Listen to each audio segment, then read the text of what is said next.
Hey everybody, my name is Brent Salisbury. I am a network architect by day at University of Kentucky. Do a lot of blogging and things like that. I'm finishing a book right now on OpenFlow, co-authoring that, and committer on the OVSDB project in OpenDaylight. I am Evan Zeller. I'm an intern with Brent at the University of Kentucky working on SDN stuff. I'm also a committer on the OVSDB project on OpenDaylight. So there's a lot, so I wasn't really sure exactly what kind of audience we have, or people kind of new to SDN and kind of curious on how people are using it, or if it's just pure developers that want to know about OpenDaylight. Develop on it, and we're developing on it, so kind of starting off with our kind of how we're using it, what we see in it, problems we see in it. There's probably more problems than anything right now, so I don't beat that too much up. Actually, the niece is the only actual vendor in here from the project, so IBM's not going to get ripped on, but everybody else is. Wait, we have to spare NEC also because you. Oh yeah, sorry. Yeah. So NECs. So why OpenDaylight? Lots of reasons. Obviously, open source, for one, is more than ever kind of important. We've never really had open source in networking. Features and software, not hardware. I think we all know that. Today, if you need a feature, you wait on somebody to come out of a foundry, and eventually, a couple years down the road, you get a feature. And then when that feature doesn't work, or that feature needs to evolve, you wait another 2 to 5 years for the hardware pipeline. We need vendors, they need us. Definitely believe this because SDN is not mutually exclusive of vendors, so it's kind of silly to think that they have to make a profit, obviously, but the winners of SDN are probably not hardware sellers, so hardware vendors, except for Easy Chip. I like Easy Chip. MG5 is cool. Platform is uninteresting. The platform is absolutely uninteresting. So I would say that you see Microsoft developing Office for Android. I think that's a pretty good indicator that the platform is not interesting, right? Its applications are interesting. So I don't think we're going to see dozens of platforms. I don't think we need dozens of platforms. I think at most there'll be maybe 3 or 4. So that's why I would argue that the platform is uninteresting. The industry needs control plane reference. So we have a control plane reference in OpenSwitch. If you are developing either a soft switch or a piece of hardware, you probably go directly to OpenSwitch, look at how that's implemented, and either use that piece of code yourself in your hardware, or use it and don't tell anybody and put it in your libraries.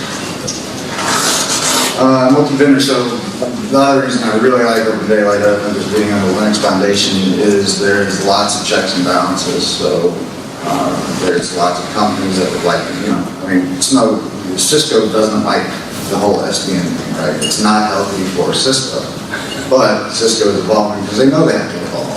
So so this idea that OpenDaylight is controlled by Cisco, and it's just it's kind of silly at this point. If anything, IBM's in the controls. They got to pick a platform between 2 competing vendors. So there's tons of checks and balances. I think Ed said it perfectly earlier. Go look at the commits, see what's there. That's who deserves credit for OpenDaylight, not the name on the. Ed was just talking about your vendor list. Not all the the logos up there. So right, we had somebody put out a controller yesterday. It's like, oh great. Well, that's helpful. Good luck. If it was a great platform, we'd probably get money off of it. So yeah, let's talk more code. That's what we need. We need products. We need products, not really this kind of experimenting. We've got a lot of controllers, we've got a lot of platforms. But a lot of them are either somebody's PhD thesis work or the single vendor stuff is probably what concerns me more than anything. So it's an amazing community, it really is. It's like really nice people, good hippies that like to help each other. So, you know, no terse, one-line replies. People that genuinely want to help. Because I think we're proof of that, because my background is I'm not a developer. I'm figuring it out and learning, but I've been networked for the past 12, 15 years. So what is SDN? SDN is still the physical separation of control from the boarding plan. That's SDN. You can use SDN to do lots of products. Some products sound like SDN, but they don't use SDN.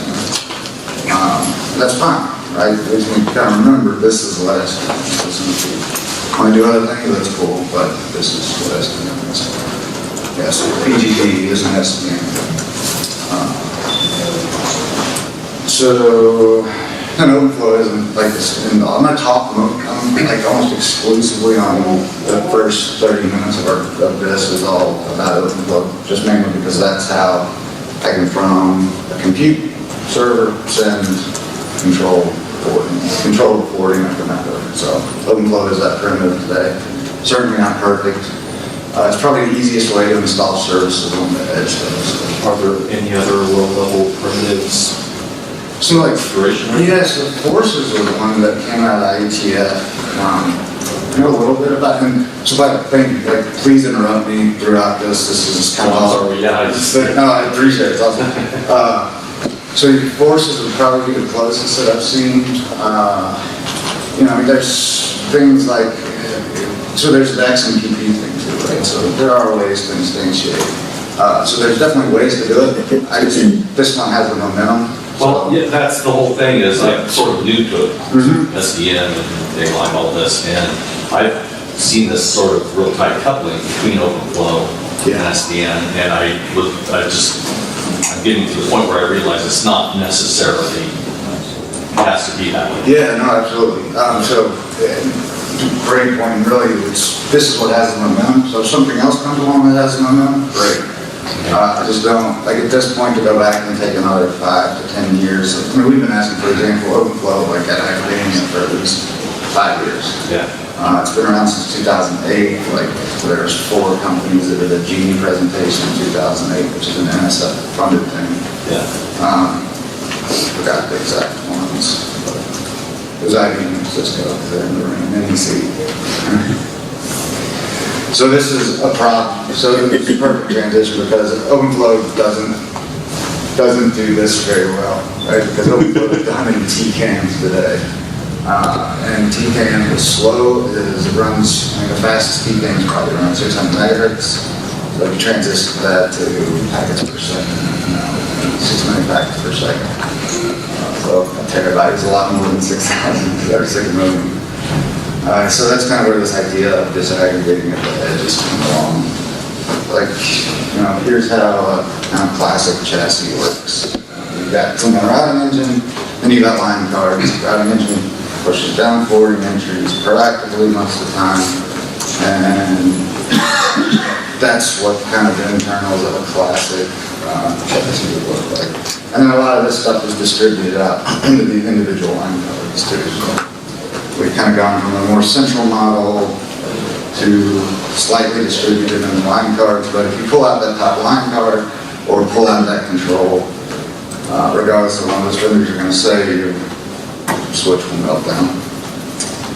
So a lot of this stuff is just consistency models, so there's lots of, I'm not a distributed systems guy, but I do know, we use a couple of those in network, and one is the eventual consistency. So you have a bunch of network elements and they eventually talk to each other and say, agree upon this is what the state of the network is, and we all understand that. And then it changes and then that all happens again. So this is a kind of a Cold War relic. This was all done for nuclear fallout. The Russians and so, the Soviets and the US blow each other up, we stop lines of communication. The problem is we design all of our interior networks in the same fashion. So the opposite side of the spectrum would be centralized.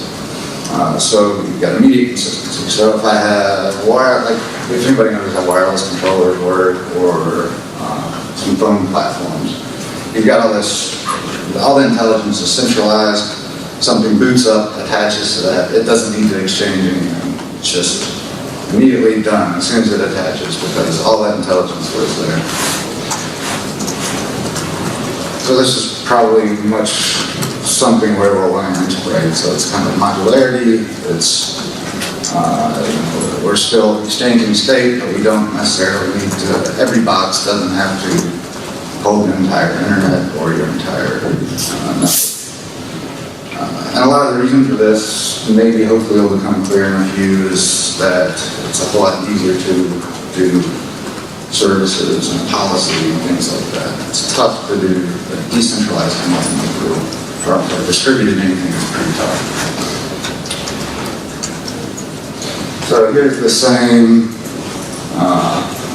that same picture, but saying, hey, this is using some other protocol to instantiate port.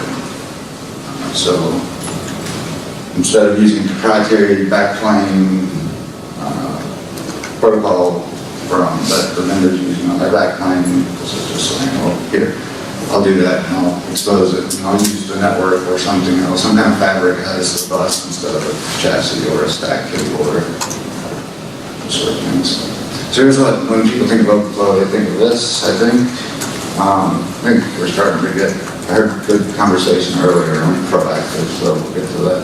So the first packet of the flow comes in and goes to a controller, and that doesn't scale, and it's multi-layer switching from 5 or 10 years ago. So this is really great for a lot of things, in my opinion. We're not there yet, but if you're a security guy, you can say, I want to know exactly what happens with every flow on my network. That's all security guys want, because they're evil and want to control everything and know where everything goes. So it's really interesting. It's just also very challenging. So this is what BGP kind of looks like, right? I didn't do a very good job of drawing out how those, this is basically supposed to represent two same things in a kind of bad way, but so there's one element populating another element with state. So this is OpenFlow kind of doing the same thing. So you can pre-populate all this forwarding information and forwarding tables so that a packet never goes in, because a packet, all OpenFlow is this kind of simple mechanism to do a match and then an action. So if it's already there, then you don't need to punt to a controller. If it isn't there, then probably you're going to drop it or do something with it. If it's maybe do the reactive thing. So that's kind of the cool thing, is we've never really had the ability to say, I don't want to install everything, but I want to take this one little bit of traffic or this one flow and send it to a controller or do something special with it. So there's some problems that, there wasn't an enterprise edition of Daylight. I didn't take it personally, but I'm feeling that kind of hurt. No. So it's like, in the enterprise, I think we're kind of like the lag behind as far as, we do everything, but we probably don't do anything very well. We've got bizarre, we don't have the money of hyperscale, and we don't have the scale of service providers and that sort of thing. So enterprise has some, this is things that I think I was working on this morning. Problem, can't, it's escalated up and things don't work how they should, and there's some link somewhere, more than likely it's taking errors, and it's really hard to find. So enterprise networks and networks in general, in my opinion, are fragile. And a lot of that comes to L2 domains. So layer 2 domains are very fragile, whether it's in enterprise or whether it's in the WAN or anywhere. So we've got security models are pretty bad. Products are pretty rough, because it's a lot of trickery to try and pull the control plane out of the data plane. So if you can get control plane in the data plane, your policy becomes amazingly better. So when you go into wireless here and you get redirected to some kind of captive portal, it looks really nice and it's really easy and clean. I'm pretty sure if you did the wired network, that's not going to be the case, especially if it needs to be at scale. So tooling's tough. Virtualization, we have MPLS. We have network virtualization today. It's in the form of MPLS. We use that religiously at my work because we have to have path isolation and intent. But it's credit cards, whether it's hospitals, HIPAA, and all these sort of things. The problem is it's expensive, so it's more hardware, and it's still not very flexible. There's no idea of the application in today's networks. So when you hear application awareness, it's just how do I understand the L4 and the header. So I can look at L4 and I can correlate that down. I can take these sets of ports and figure out what kind of application it is. That's kind of the best we have. Alternative is deep packet inspection, looking at payload, which we just don't have hardware for. Maybe never. And cost. So this is how we provision and networking. You go out and buy 10 times more than you need that day, and you're hoping you grow into that. So it's kind of a broken cost model. And then when you maybe get the money to replace it, it's, maybe in this trough of despair here where everything's broken and oversubscribed and you don't have capacity and then money magically appears. So this is much more of a scale out. So the first one was a scale up, and we were kind of talking about that earlier. But you can scale up, you tend to over provision with scaling up, whereas scaling out, just like in compute or storage,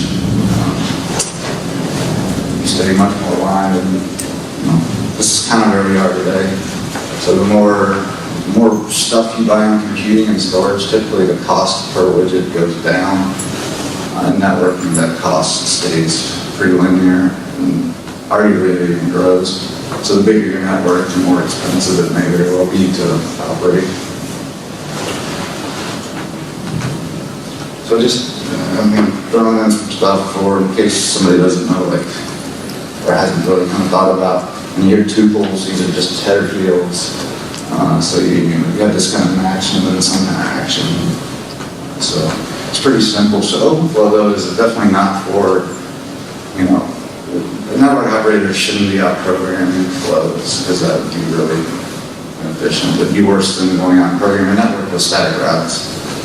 So there has to be a dynamic nature to all of this, just like there is today. But definitely even more so because you have complexity that goes through the roof when you when we're adding this whole L4 addition. But it is kind of nice to be able to say, I want to classify this in one pass, right? So today you classify L3 with an access list, classify L2 with maybe you would classify L2. And then L4, you just, it has to go through a firewall. So Evan's going to talk about some of the problems we've run into with, as he sits around pushing flows manually in all day. Hello. So about 3 months ago, Ed's laughing at me back there. Not you, I'm laughing at the whale, who is the devil. Oh, yeah. So 3 months ago, I was your average CS student with, my background in networking is a high school Cisco class on here's how you configure a switch, which I didn't really learn anything in there because all we did was replace all the mailboxes around the school whenever they went down. So I think 3 months I've been working with OpenFlow and SDN and stuff, so I think if I can do it, then any of the guys in the software industry can jump right in on OpenDaylight, so I encourage that. So yeah, in the lab, the biggest pain in the butt is VLANs, right? So we have an existing network, say we have 2 buildings on different VLANs. We don't want to go in there and rip out all the networks and re-address everything. So we've been looking at ways, how can we get from one VLAN to the other?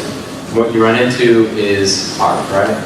So the host is ARPing for his gateway, and if you're not using routing protocol, so you need to rewrite onto a different VLAN to get across to the other VLAN, right? So you're kind of rewriting onto a backbone. And the issue that we run into is that kind of kills ARP, right? So, what we've been looking at is having the controller know about hosts. So you can, if you want to, I don't know, what's the next slide? Yeah. And then the other is just family tree, ECMP Oh, yeah. blocks. So we experimented with, so we had 2 DPIPs on one box, right? And we tried putting a loop in there and to get between VLANs, and spanning tree just got a lot of headaches with that. But yeah, so having host information in the controller and being able to build paths on that is, I think, really the end goal.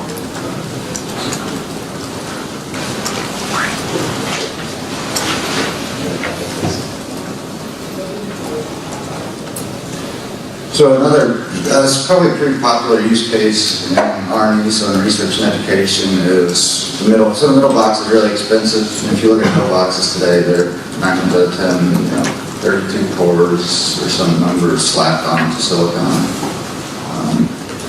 So, take for example, if you are a prison and you're watching terabits and terabits of traffic, 33% of the internet is Netflix. Should you be inspecting Netflix with expensive silicon? Probably not. But how do you take that traffic and say, I want to classify it as this, and I want to go around the really expensive tapping policy application? So in this case, it could be something along the, I got those reversed, so that should actually be a DMZ. So yeah, firewall will go trusted and then untrusted. But the point is whether it's workloads that have science experiments and stuff like that in university, or if it's your provider and you have a bunch of Netflix traffic that you'd rather not push through your policy inspection engines, then it's pretty easy to start queuing off flows. Doing it otherwise is, so you have to have application visibility. I mean, CDNs now, there's really no way to classify applications without looking at L4, because you can't just say, oh, I know this, this prefix is Netflix, so I'm going to classify that and put it another way, because it's going to be on CDNs, and those change constantly. So path selection is something that's interesting, not just for research, but I think there's a lot of potential there. So,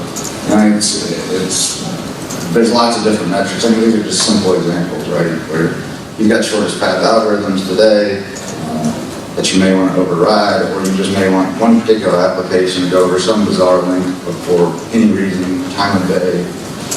So a lot of this, though, can be done in today's, using today's primitives.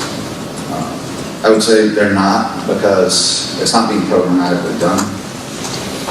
So, when I hear, oh, we can do that today. Okay, well, why don't we? Right? It's like, we can do it today, why aren't we doing it? 9 times out of 10 is because you would have to hire double the staff to go out and do this policy.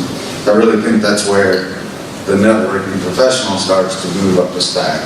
So get out of plumbing and get more into policy, because that's the value of the network. So just some kind of, there's lots of problems with just kind of raw primitives today. So when we start talking about decoupling control, I think somebody said it earlier on the panel, and said, well, I don't need anything on the box. It's easy to say, but there are times when control on the box, even at the edge, can be helpful. Some of these things are being addressed theoretically in the multi-table pipeline groups, and you can have these triggers. But just something as simple as a link going down, the controller has to, there isn't this sense of, well, this path has gone away, so since this path has gone away, I'm going to start using this path. Because that's control logic that would have to live in the switch. So that would actually have to be a controller saying, okay, remove these flows that are sending me this way, and now install flows that send me this way.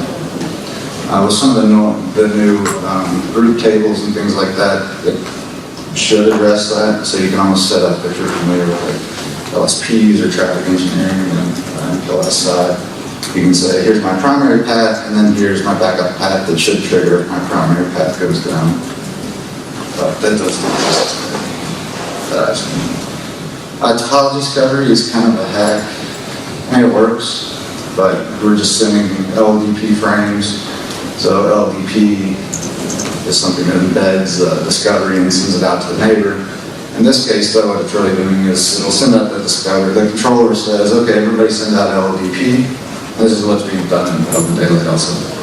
So everybody send out LDP out of all your ports, and then if the neighbor hears it, so the neighbor does that too. So as soon as he gets it, he's going to punt those LDP ports up to a controller, and then the controller just builds a graph off of that. So he's going to say, oh, you heard it from this port, and you heard it from this port, here's the packet ID, take that value and correlate it.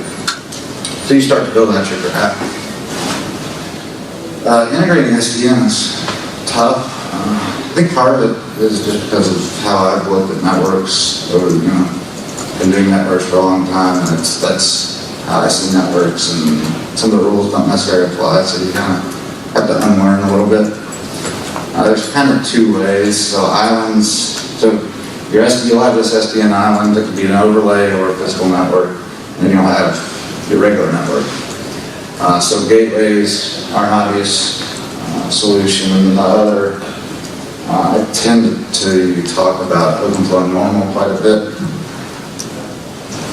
That's after this, but so just different ways to kind of start conceptualizing how do you integrate SDN, particularly in hardware, because we have 90,000 ports, and probably less than a third, or probably 20% of those are in the data center. So I don't really have a vSwitch on the edge. I have real hardware on the edge. So there's lots of different ways. You can either just do separate physical networks. You can take one box and carve it into multiple switches so they look like they're just standalone. Or probably most interesting is how do I get all this into one pipeline and have one data path ID. Normal forwarding. So this is kind of cool because this says match anything. So I should have said, so like a ternary lookup is a match, don't match, or I don't care. So it's an expensive lookup also because it's not binary and you're having to process a third field and just everything mathematically goes up. And it's all done in one clock cycle, so everything comes in. Typically it's done in TCAN, but it can be done in trees and different ways. But this is just saying match any traffic and send it to the normal forwarding pipeline. So that's the normal L2, L3 access list clause pipeline. So I can take a regular switch that has an OpenFlow agent, push in a flow rule that says act like a normal switch, and it just works like a normal switch. This is a little bit more what it looks like. So this would say match anything that comes in, that's a broadcast, and send it to the normal forwarding pipeline. So from there we just do the normal L2.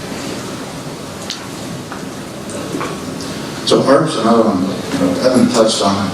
ARP is something we kind of taken for granted, I think, in networking because it just, it's ARP and it works. But the biggest problem of OpenFlow, or the biggest problem with SDN that things like OpenFlow can potentially address is the L2 problem. Because, so L2 today, when you say I need to talk from on the same VLAN, I need to have one host talk to another, we just flood it. We say, okay, send it out every single port you have, and hopefully somebody's going to reply. So there's a lot of solutions you're going to have that's going to intercept that ARP. It's going to look it up in a table, and it's going to set up either a tunnel or some kind of flow path directly, as opposed to walking out from the side of your house and screaming down the street instead of looking it up in a phone book. Well, Brent, I mean, the reality is that most of the time when hosts come online, they will do a unsolicited ARP broadcast of their address, so they pre-find the pump. And so it should be the exception where you actually have to flood on our request, right? Yeah, no, absolutely. So this is just a really kind of coarse block diagram, absolutely. So it's solving that problem, and so sometimes things don't do gratuitous ARPs, and right. But for the most part, I think that you capture it on one, and I think, and I guess the angle that I come at from is that, so in the data center, it's really easy to say, if you're not registered, or if you're not supposed to be here, drop it. But everywhere else, it's kind of hard to, especially with gas networks and things like that, just, you can't register, because if you register, then customers hate you. One of the questions that comes to mind here, we talked about how we don't want hardware to specialize features and that sort of thing. But what about when you talk about things like table sizes, like the number of? I'm curious, and maybe you'll get to this, but about how do we garbage collect flows, right?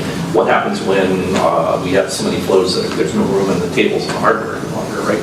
Isn't that a useful thing for a vendor to put a larger table size, right? And then there's their value add for that vendor. Yeah, definitely. Might have one close, so I'd like to visualize exactly what you're talking about. So like this is kind of this ideal pipeline, because this is kind of an open flow pipeline. So if you can get hardware that starts to match this, it starts to make a lot of sense. It's basically lifted from like an Intel FM6000 PDF. So it's.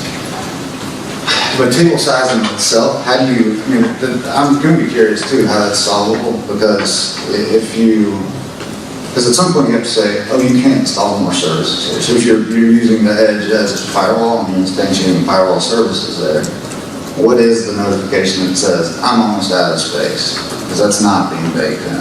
And people just aren't talking about it because everybody's so focused on software. And I think you're absolutely right. So you can start with things like masking, flow compression. So if you had a 10 tuple that was only doing a DMAC, destination MAC, and destination VLAN, well, that'll be compressed and stuck into CAN. So it's doing a binary lookup instead. So now you're leveraging existing CAN. So now you're well over 100,000 rules if it matches this kind of profile of a switching flow as opposed to more of a services flow that's populated with L2 through L4. So that's where some of the scale is going to come in hardware, is by leveraging CAN. That's probably one of the biggest problems in hardware. The other problem in hardware is definitely going to be flow mods per second. So when we start talking about hardware and memory, so the table size is going to be one, but the other is, in order to take a flow from a controller and install that into memory, that's a CPU cycle. So flow mods per second are typically anything with an NPU, so like NPUs are coming back in fashion now. Sorry, easy chip. So they're cool because it has this processing capability that's going to be able to do stuff in the thousands as opposed to in the hundreds. Because if you look at the average switch today, it's got a PowerPC 500 megahertz processor on it, or lower. You've got more on your phone. So we're starting to see quad core stuff go in. Some operating systems are single threaded still. So can't even take advantage of that. When I say operating systems, like network operating firmware. So yeah, great question, thank you. NAC is just another easy use case. So new person comes on, and this is just something off the top of my head, but the neat thing is kind of this creativity that you've never really been able to do. And you say, oh, I wish I could do that. And now you can just say, let's go code that out and do a proof on it. So you can say, well, I want to capture traffic and push it to a captive portal. Two things like Mac today, you basically are running web servers and things like that in your edge switches. It's probably not a good place to run web services and things like that on PowerPC CPUs. And then so I threw this in here down at the bottom just because I love, like, if you look at a wireless controller, you see all this amazing data because it's central and it sees everything that comes through.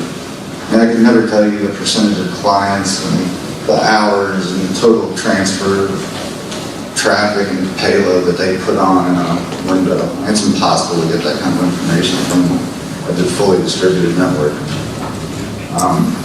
Whereas here, control plane is in data plane, and so it's able to do it. I think the value of being able to see analytics like this is going to be enough to drive someone to innovate on the hardware side to get that done. At the end of the day, I think analytics is probably the biggest promise of this, because that's where we start getting these self-mutating or based on predictive analysis now go out and do traffic engineering as opposed to coarse thresholds that say, well, you hit this metric, and now somebody needs to go touch the fingers and redirect traffic manually. So kind of just data center today, north-south alignment, we push everything through central boxes. This is kind of getting into network virtualization. So if I can just disaggregate that kind of stuff to the edge, I start saving lots of money.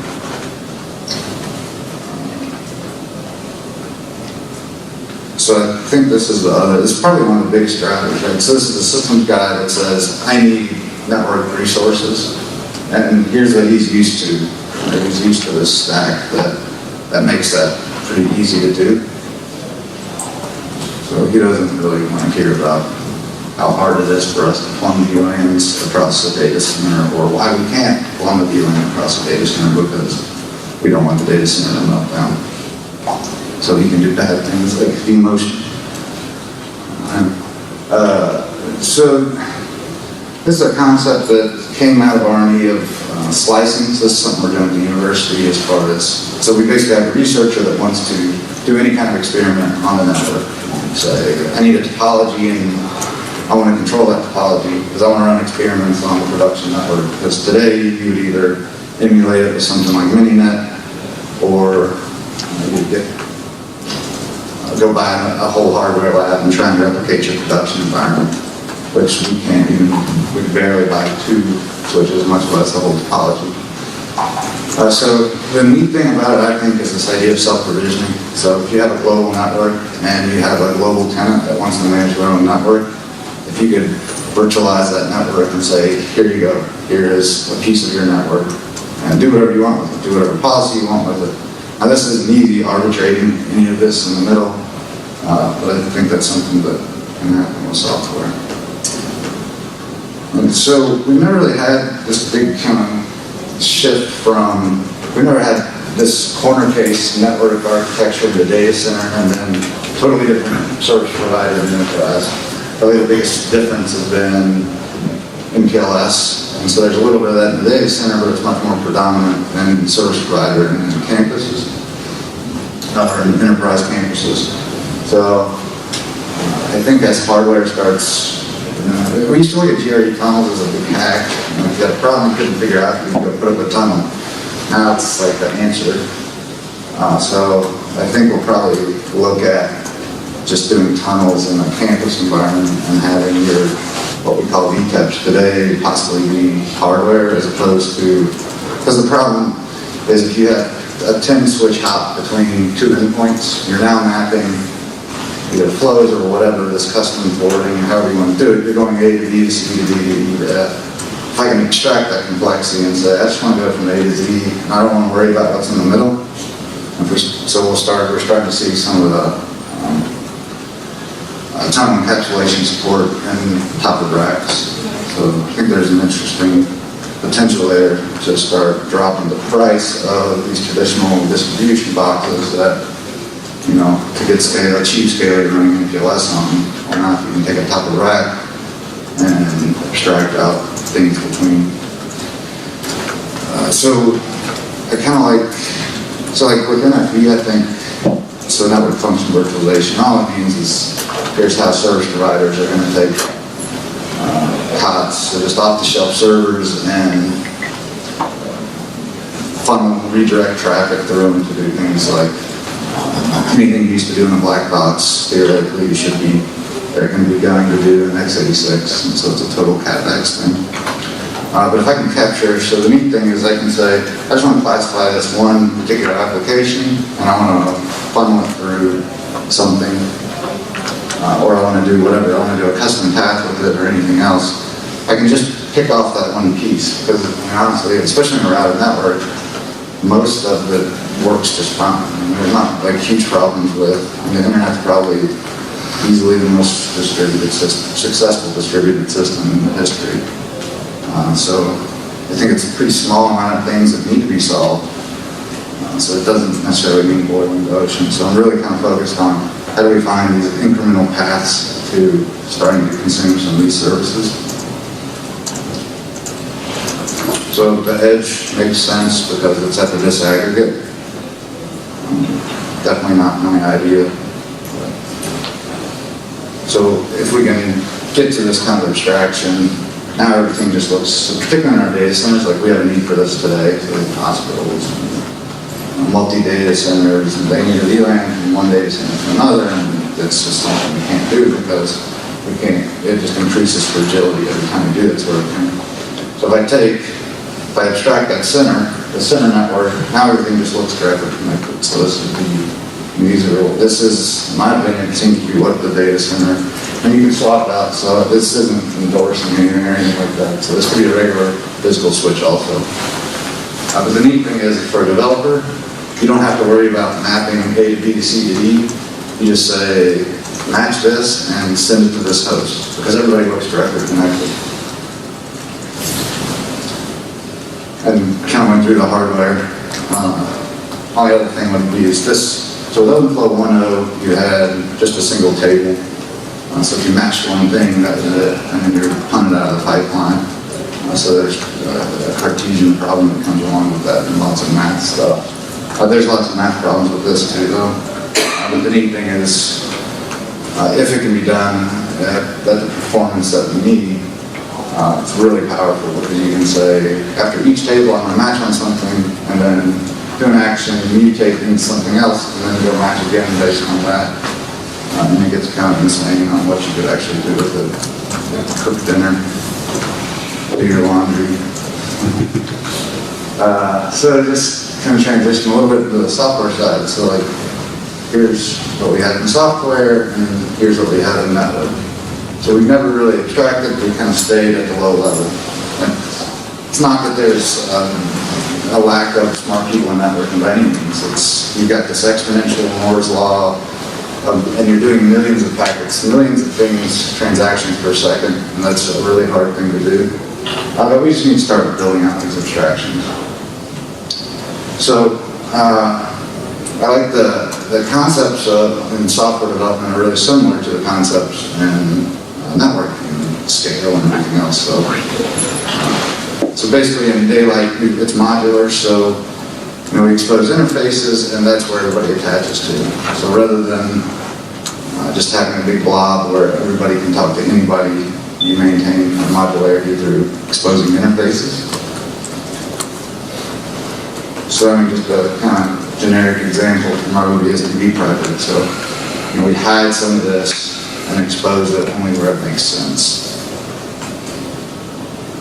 So kind of where it applies to the network, it's kind of the same concept, right? So abstract the stuff that's irrelevant. So if we can hide irrelevant data, we're going to make things simpler. So Ed beautifully went through this. So OVSDB, I'm going to do this, and then I'm going to hand off to Evan for the nuts and bolts. But basically, this is what allows you to build out tunnels in the data center and modify configuration of the soft switch data plane. But also, OVSDB has been getting implemented in a lot of hardware. So gateways, you're starting to see gateways are actually, they run OVSDB to integrate into that overlay fabric. One interesting thing is, Arista actually has, not to get into a vendor, but I just kind of find it interesting. So I've been trying to figure out how they're doing L2 learning at the gateway edge, and they're actually programming the data path with OVSDB and saying, here's the key value of a MAC address that lives on this tab. So it almost feels like a distributed system. Because we should totally be agnostic about the protocol.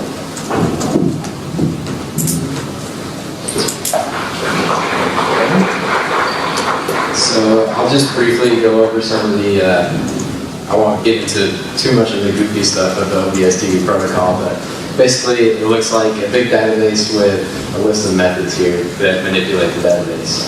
So, I mean, list databases, get schema and echo are pretty much what they sound like. So get schema is type information. List database is just going to be list of strings of each database that you have. Default is Open vSwitch. So and that one's already, whenever you start up Open vSwitch, it's right there. So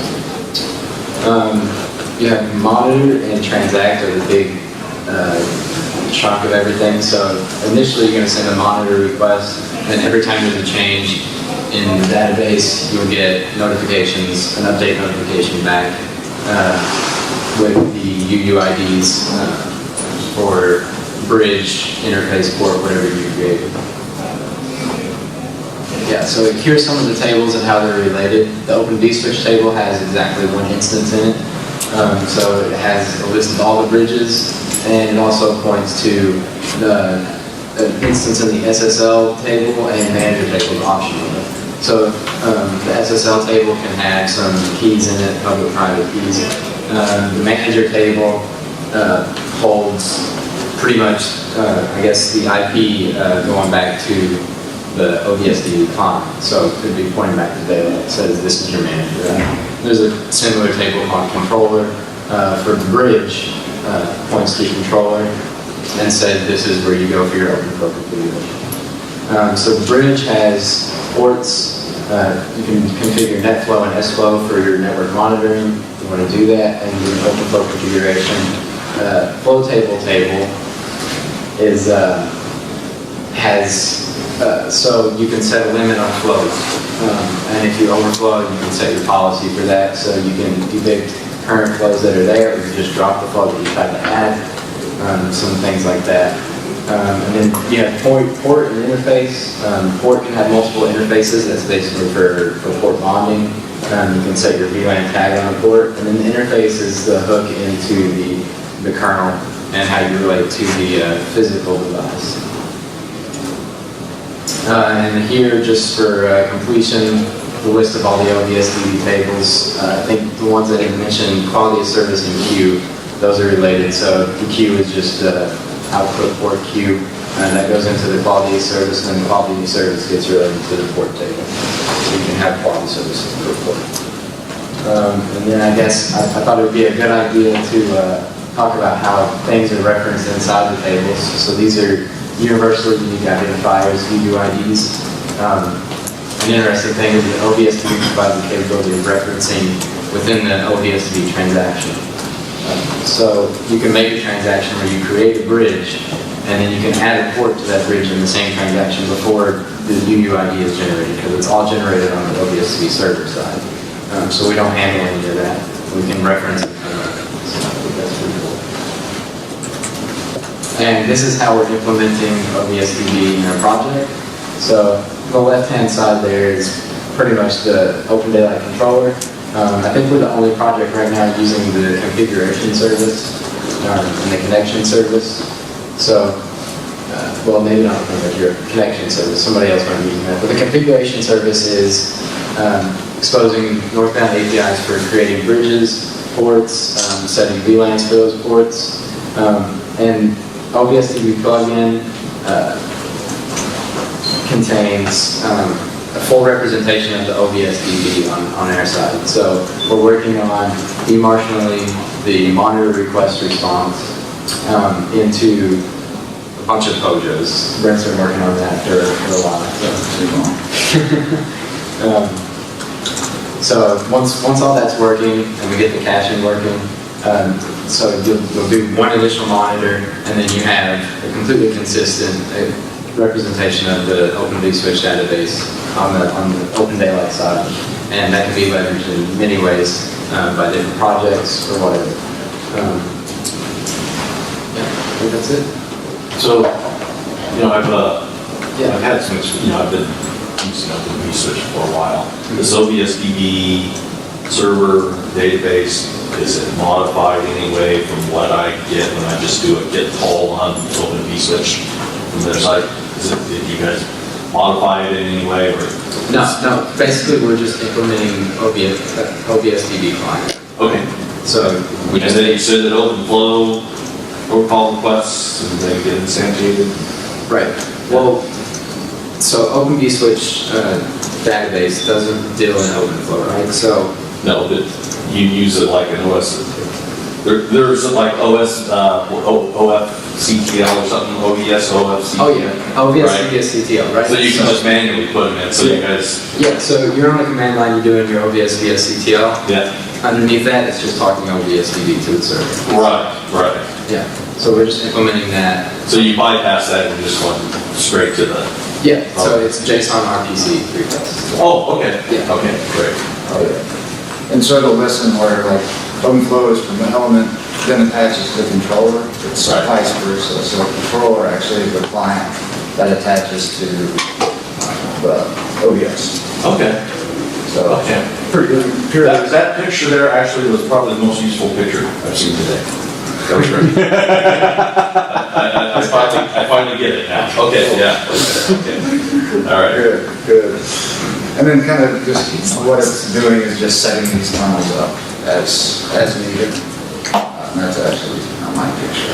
So let them look down co-op and look very clear. It's great. So kind of just to summarize, so network virtualization is this kind of core thing. It's kind of inherent. It should be a commodity. And then so the early, I hate to say killer app, right? But I think the killer data center app, and it's a changes and listen to those talks. But it's here's what OpenStack is dealing with. Without this, it needs to figure out everything the controller is doing, and that's a hard thing. I tried to find a picture of Dan Windland's presentation at the last OpenStack Summit where it was basically this bowl of spaghetti on the back end and then somehow abstracting it into something clean on the front side. So from a stacker's view of it, it should just be here is the network, and then we abstract the details. Because this is what we're going to be good at, is presenting these elements as kind of something that's pretty ubiquitous and it's just a network resource as opposed to 30 different drivers and everything else. That's it. Any questions or anything? Yes, sir. Is the model to actually be able to track changes on OVS and versus, you're really a controller, so you have all these switches and you manage them. Whereas, in the OVS environment, you can't change it directly from individual. Do you actually support that mode of operation and try to keep track of? Yeah. So you depend on being authoritative on these switches? Yeah, there's updates that come in, so that there's a control channel that stays open. So as things change on the element, that gets passed up into the cache on the controller. And how do you manage then conflicting things that happen? Like, do you expect the connection to XY, but somebody just tore it down? Yeah. And so now, do you reflect that in your system? Now you're actually going to tear it down? Or do you actually try to correct it? You log an error? And there's Oh yeah, no, I mean these are like all the tough problems. So we're, some of the logic and things like that are still, because ideally we don't do that in the plugin. Like there's a lot of in the controller itself there's going to be a lot of the state management, clustering, and all that sort of thing. So ideally we have a service that we just tap into northbound of us. So I think the less intelligence in the plugin itself, outside purely implementation, and then it gets driven up into the SAL, the service abstraction, and the services that should deal with it better than we would. So in the general OpenDaylight. I'm sorry, we're gonna have to take that offline. We're out of time. So thanks everybody.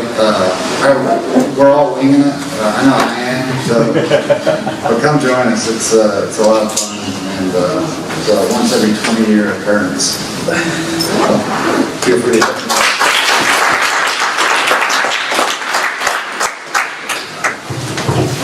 And that's what kind of the internals of a classic chassis would look like. And then a lot of this stuff is distributed out into the individual line codes too. So we've kind of gone from a more central model to slightly distributed in the line cards, but if you pull out that top line card or pull out that control, regardless of what those vendors are going to say, your switch will melt down.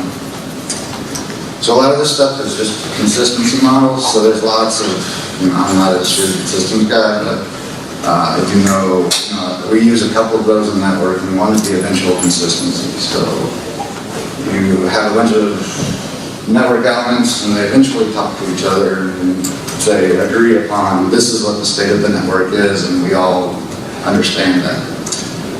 And then it changes, and then that all happens again. So this is a kind of a Cold War relic. This was all done for nuclear fallout. And the Russians, and so, the Soviets and the US blow each other up, we stop lines of communication. The problem is we design all of our interior networks within the same fashion. So the opposite side of the spectrum would be centralized. So you've got immediate consistency. So if I have if anybody knows how wireless controllers work, or some phone platforms, you've got all the intelligence is centralized. Something boots up, attaches to that. It doesn't need to exchange anything. It's just immediately done as soon as it attaches, because all that intelligence lives there.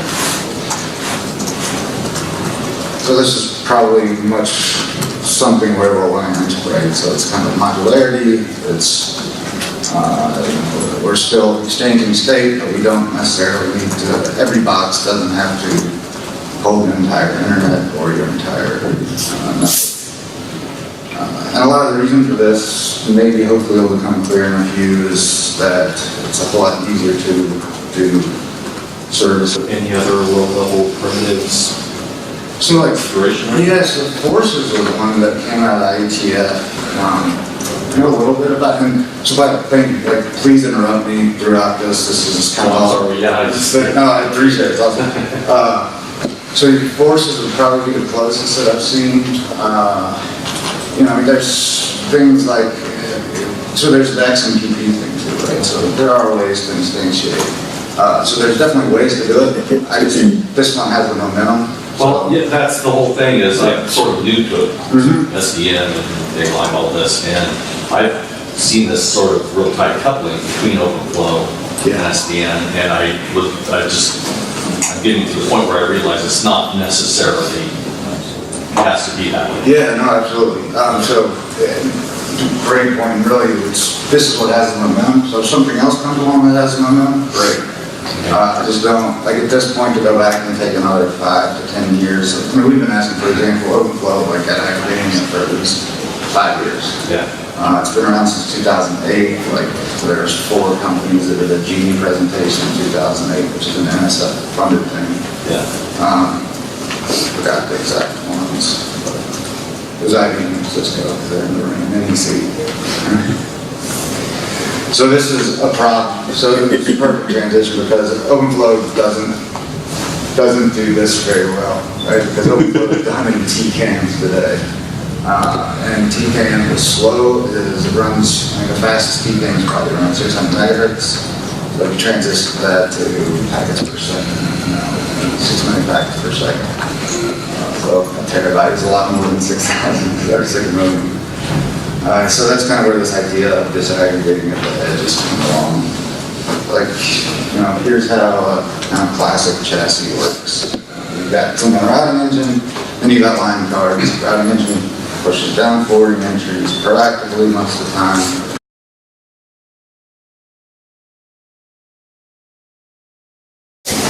Hey everybody, my name is Brent Salisbury. I am a network architect by day at the University of Kentucky. Do a lot of blogging and things like that. I'm finishing a book right now on OpenFlow, co-authoring that, and committer on the OVSDB project in OpenDaylight. I am Evan Zeller. I'm an intern with Brent at the University of Kentucky working on SDN stuff. I'm also a committer on the OVSDB project on OpenDaylight. So there's a lot, so I wasn't really sure exactly what kind of audience we have, or people kind of new to SDN and kind of curious on how people are using it, or if it's just peer developers that want to know about OpenDaylight. Develop on it, and we're developing on it, so kind of starting off with our kind of how we're using it, what we see in it, the problems we see in it. There's probably more problems than anything right now, so I didn't beat that too much up. Actually, the niece is the only actual vendor in here from the project, so IBM's not going to get ripped on, but everybody else is. Wait, you have to spare NEC also, because you... Oh yeah, sorry. Yeah, so NECs. So why OpenDaylight? lots of reasons. Obviously, open source, for one, is more than ever kind of important. We've never really had open source in networking. Features and software, not hardware. I think we all know that. Today, if you need a feature, you wait on somebody to come out of a foundry, and eventually, a couple years down the road, you get a feature. And then when that feature doesn't work, or that feature needs to evolve, you wait another 2 to 5 years for the hardware pipeline. We need vendors, they need us. Definitely believe this, because SDN is not mutually exclusive of vendors, so it's kind of silly to think that they have to make a profit, obviously, but the winners of SDN are probably not hardware sellers, so hardware vendors. Except for Easy Chip, I like Easy Chip. MG5 is cool. Platform is uninteresting. The platform is absolutely uninteresting. So I would say that when you see Microsoft developing Office for Android, I think that's a pretty good indicator that the platform is not interesting, right?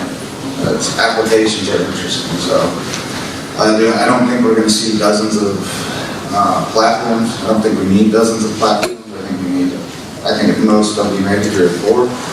So that's why I would argue that the platform is uninteresting.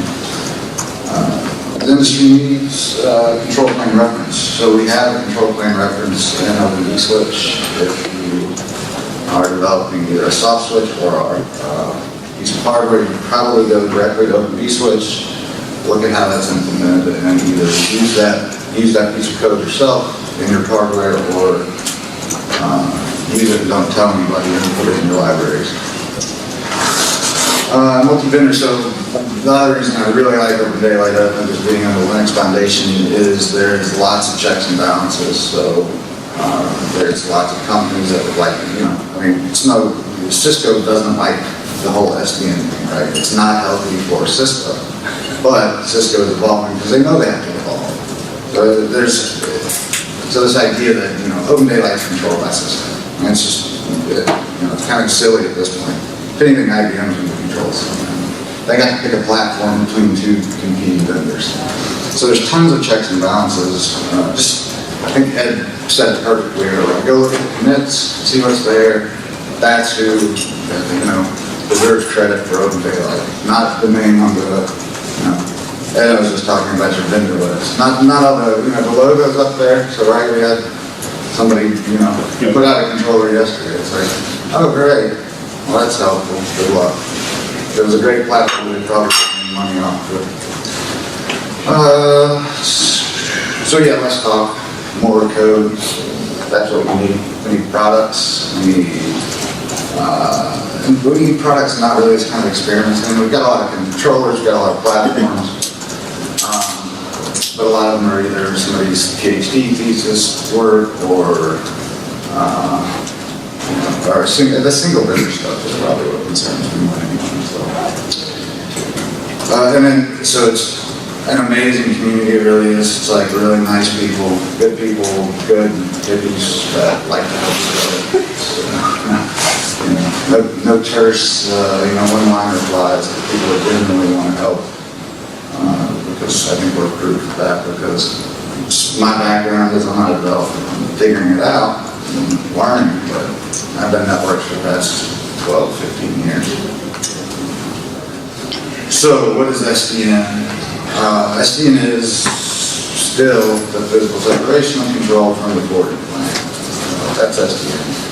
You can use SDN to do lots of products. Some products sound like SDN, but they don't use SDN. That's fine, right? We kind of remember this is what SDN is. Want to do other things, that's cool, but this is what SDN is. Yes, PGP is an SDN. And OpenFlow isn't like this. I'm going to talk almost exclusively on the first 30 minutes of this is all about OpenFlow, just mainly because that's how I can from a compute server send control the forwarding of the network. So OpenFlow is that primitive today. Certainly not perfect. It's probably the easiest way to install services on the edge, though. So